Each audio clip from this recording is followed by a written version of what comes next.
The River Tay, from the wooded, mountainous meanderings of the tributaries, winding between gnarled trees and green, unfurling bracken, through to the wide, grey glittering beside Dundee, vast, flat, and opening into the sea. Each day different, always something new to reveal about itself. Two women trace the source of the Tay together, feel the water as an embodiment of something bigger. Their journey is a pilgrimage, and they treat it as such. Each collecting a scallop shell from Balmerino, they trek into the hills. Drinking from the source of the mighty River Tatha, the experience is sacred, powerful. That night they sleep underneath a canopy of stars, the sound of the water in their ears. Further downriver, between Invergary and Lomforgan, a woman and her son walk the intertwining footpaths. The light is constantly shifting, and this place gives them hope and reassurance. The man likes blues and greens. He is a man of water. She points out to him the daffodils. They're yellow, vivid, and bold against the grassy banks. As they step over tiny streams, the woman thinks about those little blue lines, veins of water, linear threads. The river reminding us that we are part of a network, all connected. Soon, it will be time for them to return to the confusion of the built environment, but here, fresh air, the scent of the river, and the rhythm of nature soothe them. He reaches his hand out to touch her cheek. They laugh and secretly hold on to a better future, knowing it will happen. The Tay brings the city that feeling of openness. The city stops and the river starts. You can see the weather coming in, the tide coming in, and the river just keeps on going. The edge of things. That's where the fascinating things happen, at the edges. Can you imagine Dundee if the river wasn't there? If the buildings went on and on? If the river wasn't there and the city kept spreading, just how awful would that be? The city spills over, growing and encroaching into the Tay, but the water has a way of pushing back against these things.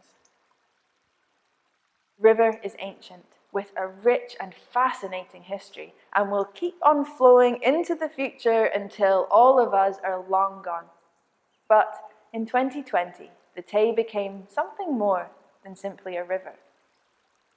The pandemic arrived, bringing with it anxiety, fear, and loss, bringing with it a lockdown with its rules and restrictions. Stay at home, permission to exercise once a day, do not travel, wash your hands, do not touch, work from home, stand 2 meters apart, shield, wear a mask. The Tay, a sanctuary, a constant when all was changing, offering an expansive space in a claustrophobic time. Nature thriving, seals and dolphins, otters and herons, redshanks, waders, geese and curlews. The ubiquitous gulls, yes, but also sea eagles. The Tay, a unifier, a liquid lifeline connecting people at a time of fracture.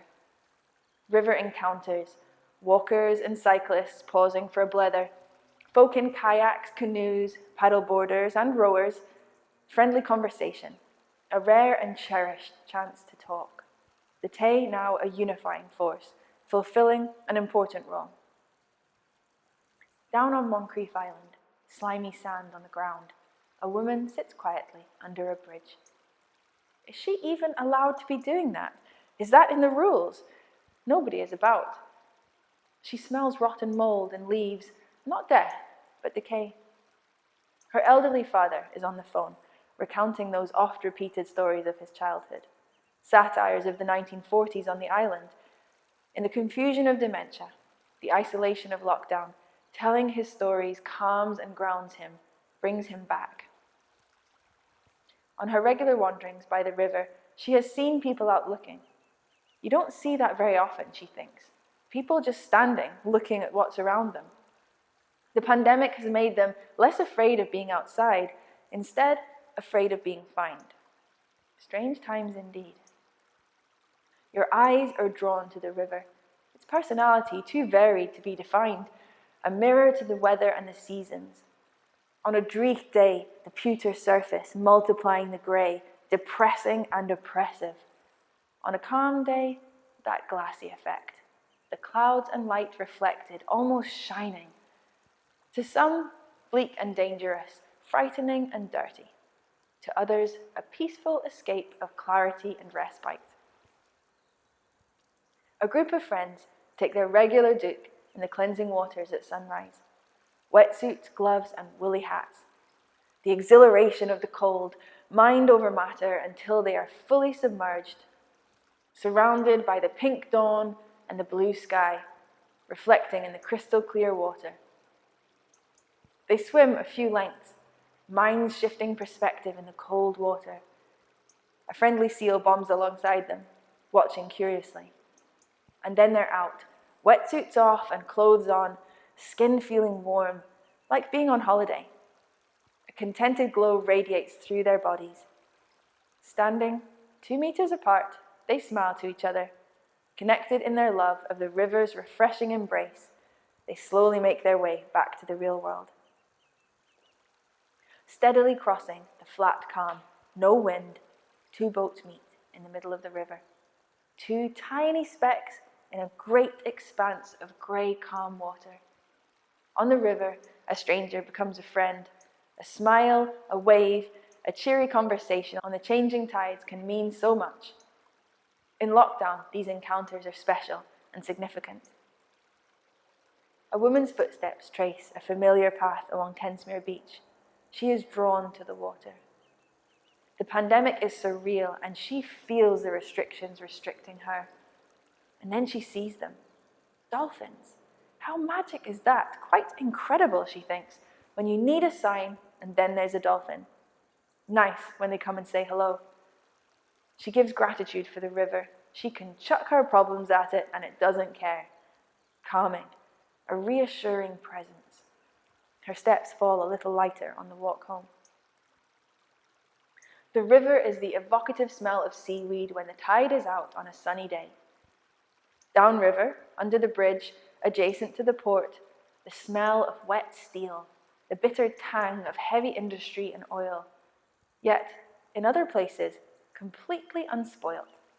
Clouds of airborne seeds drifting by and the smell of pollen on the wind as spring arrives, a herald of better weather to come. In Wormit, a couple banter as they get their boat ready, voices and laughter carrying across the water. The boat slides into the river, and then they are rowing, the slap of the oars and the surge of the skiff going forward. Heading out in a straight line, coming back in a slight ellipse. Their friend has shared her vast knowledge of the Tay with them. She is a daughter of fisher folk, with brine in her veins. A heron, all bunched up, looking for his food, an otter floating on its back, holding a fish. The sound of the oyster catchers passing overhead, so peaceful. Many lives are tied up with the Tay, some traditions going back years. An early morning Christmas row, 28th of December out to Pillar 31, because that was the one that gave way when the bridge collapsed. A midsummer's night picnic on the river, fairy lights twinkling on the boats, a nice piece of chocolate cake and a flask of hot tea. Sitting at the harbour, a man looks out across the waves, enjoying the patterns.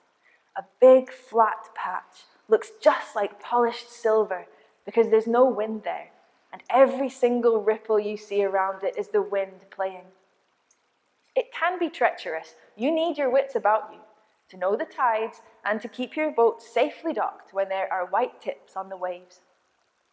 Thinking back to his speedboat zigzagging, salt spray arcing out, passengers shouting and pointing as a tiny baby dolphin swims by the boat with its mother. He looks forward to the weather getting warmer when he can stretch his sea legs once more and feel the freedom of the water. The river is often grey, but at the right times you can see a multitude of colour. Pinks, corals, peaches, golden dawns and dusky sunsets. The brown of the exposed mud, the silver of reflected light, and the bright blue of the sky. Out in the water, A woman swims, following her own route, focused, her movements rhythmic. The river is to her a catalyst to relax. The blues are washed away, incredible and life-affirming. She has swam here for almost 50 years. Memories eddy and flow in the water around her, swimming with her husband when they had first met, a 4 a.m. swim with a friend on his wedding day, Little Tay swims, Money Feast and the Bridge to Bridge, competitions and challenges, friendship and fun, river flowing, waves lapping on the beach, the sound of the water is home. For some, the river is emotionally sustaining, both holding and liberating, an energy which informs, offering a sense of what has changed within yourself, how things are moving or not moving, a reflection of your inner life. For others, a poignant presence, endless creative inspiration for paintings and poetry. A mother and her small daughter potter along the shingle beach in the sunlight, stopping to collect the sea glass and little pieces of broken tiles, feeling the different textures in their hands, some smooth and soft, others grainy or gently ribbed. Happy hours together, throwing stones, the satisfying plunk as they break the surface of the water, watching the ripples gently disappear. Salt and seaweed, what simple fun. The girl's mother teaches her, we need water to live. It is the most beautiful and powerful thing in the world. The wee girl loves standing in the river, sensing the power of the waves, the feeling of the cold water gushing in over her wellies. Looking up, they see a storm cloud gathering and they race home to get the washing in before the heavens open and the river is bouncing with raindrops. Night falls and the moon is high and full. Light illuminates a ripple right along the edge of the waves. Beautiful, so unique, like electric, a ripple of purest white. The Tay has seen many millions of moons and will see many million more. People with their love of the river will come and go. Bridges will be constructed, sandbanks will slowly shift. Buildings in the city will rise and fall, and the reflections in the water will keep on changing. Lockdown will one day be a distant story that we tell our children's children of. But the River Tay will still be here.